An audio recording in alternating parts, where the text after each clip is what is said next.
So there's something happening with XRP right now in Europe. I mean, it's just about to happen. I think it's going to change the game completely. All this adoption that we talk about for XRP, I think it's coming, and this potentially could be the thing to take XRP to the next level. This is what I call a chain reaction.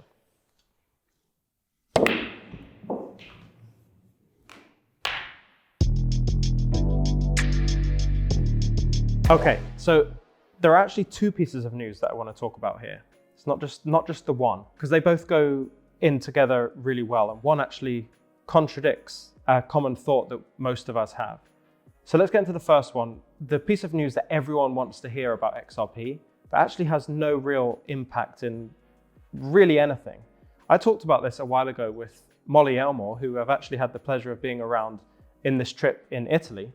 If you haven't caught up with everything there, go and follow her on Twitter. She said in an interview that adoption of XRP used as a currency isn't a real price driver. Play the clip.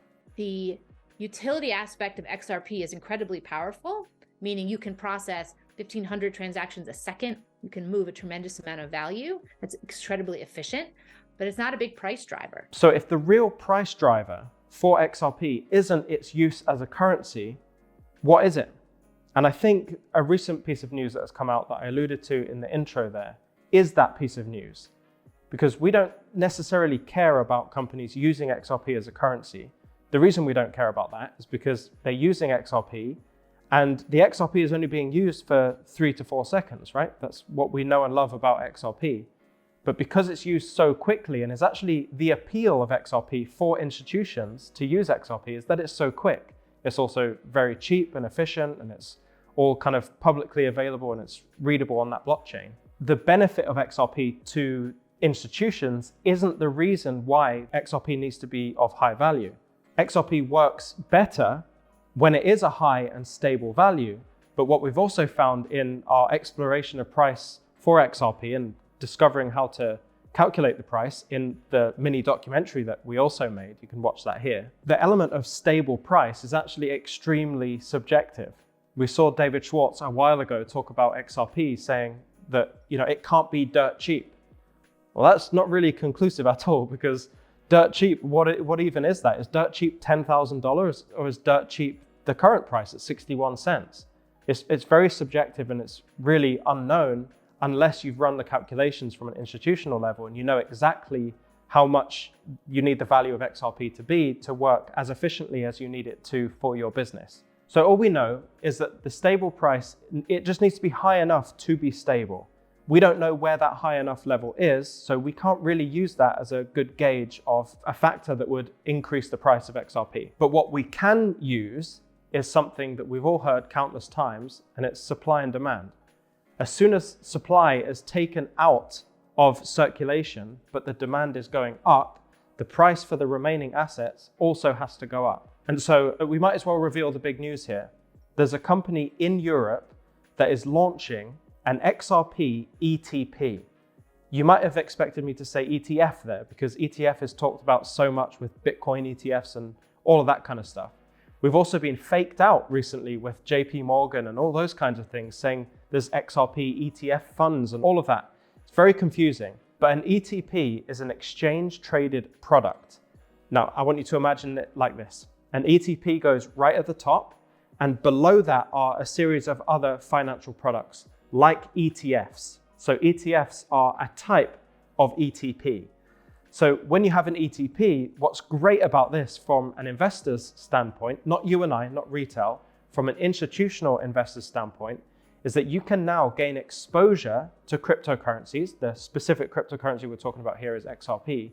You can get exposure to XRP without actually holding XRP. So when there's risk or this fear of buying an asset that is maybe a security, even though that is deemed not the case, the perception in many countries and at an institutional level is that simply the rules aren't clear enough. So it's a bit of a scary topic and a bit of a scary thing to get into, especially if you're going to buy huge amounts of this asset. You don't really want to do so when it's cloudy, right? When the lines aren't clear. But if an ETP comes out, basically what's happened is this DeFi Technologies Incorporated company that has created this ETP, They buy just a ridiculous amount of XRP so that these other companies that invest in that ETP get the ETP instead of the actual token. So it gives exposure from an investment portfolio standpoint, from the institutional level, gives them exposure to cryptocurrencies without getting into that murky water of whether this is a security or not. And so ultimately what we have, if we strip all of this down, take away all the abbreviations and the acronyms, what we have here is one entity taking a huge amount of XRP out of circulation. That's really all we need to know. When they take it out of circulation, what that means is there is trust in that asset and people are getting exposure to that asset. In Europe, which Ripple have already, I'm going to read this here. Ripple have said the growing demand among European investors for diverse cryptocurrency exposure is this whole deal. Like Europe is the place where people are wanting more increased exposure to XRP and other cryptocurrencies. So this ETP is offering a way to do that despite the murky waters that the regulations are giving. One thing that I know people will say, if you think about this hard enough, this is just DeFi Technologies Incorporated. It's just one company in Europe that's created this ETP.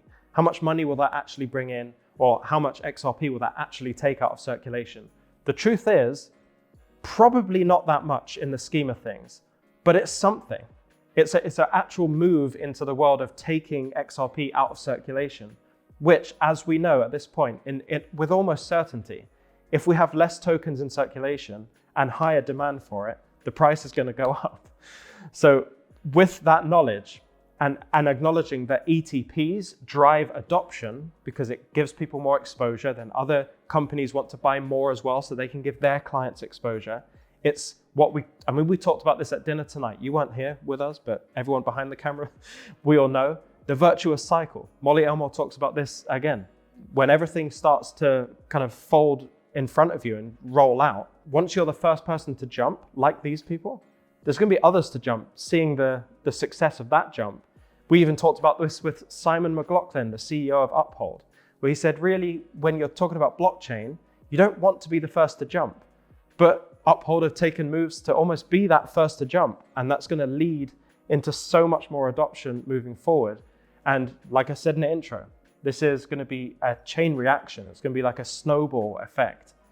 Once this ETP goes live and the clients of DeFi Technologies can get exposure to XRP specifically, that's going to set a precedent. It's going to set a pathway. People are going to know what to do. They're going to have exposure. And most importantly, they won't be buying XRP for transactions. They'll be buying XRP to take it out of circulation, right?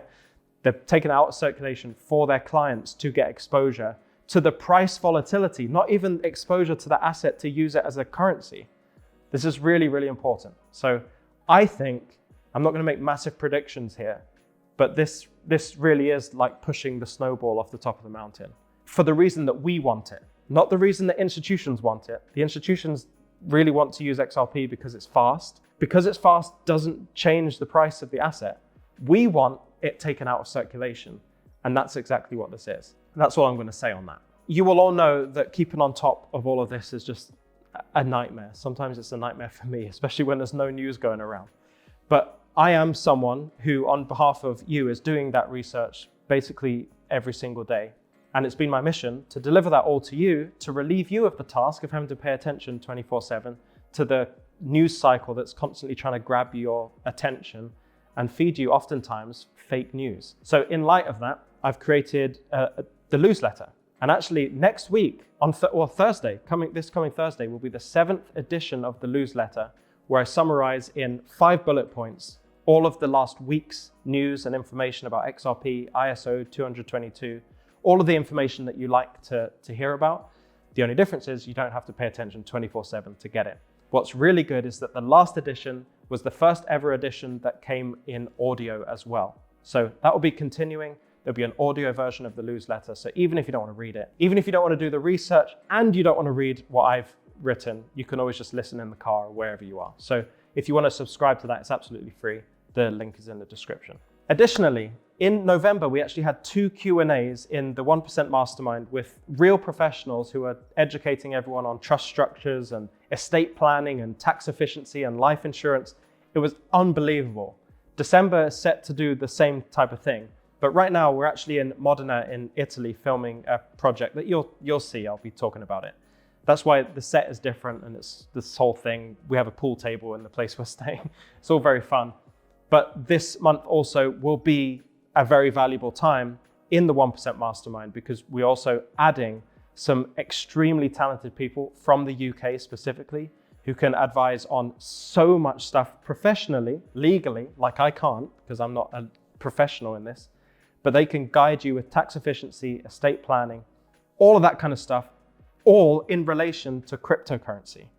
Very niche people, very hard to find people, and they can only be found in the 1% Mastermind. I'm going to talk about it at the end of the video in full, so if you're interested, listen to all of that. But if you want to jump in right now, the prices increase every single week, so get in now while the price is low. The link is in the description. So with that said, stay emotionless, and I'll see you in the next one.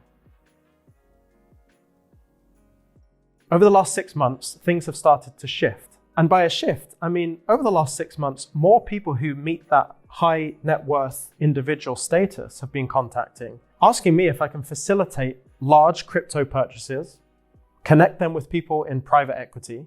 And I've found, quite frankly, that I've been quite good at that. And as time has gone on, I've really realized that I can connect people with some fantastic deals, great investment opportunities, and provide solutions for people at that level that you've probably never thought of. I acknowledge that not everyone is a high net worth individual, at least yet.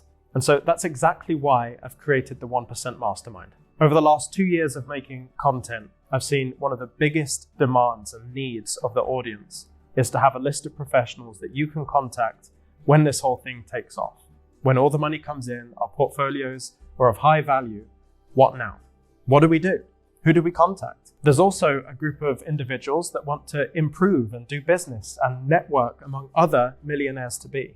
Nobody in the digital asset space has ever seen anything like this. Wherever you are in the world, the plan of the Mastermind is to be able to connect you with professionals, not only in accounting and tax and law and estate planning, but to connect you with individuals who actually understand the assets you hold. We know about this all too well. We call an accountant, and you know more about Bitcoin and XRP than they do.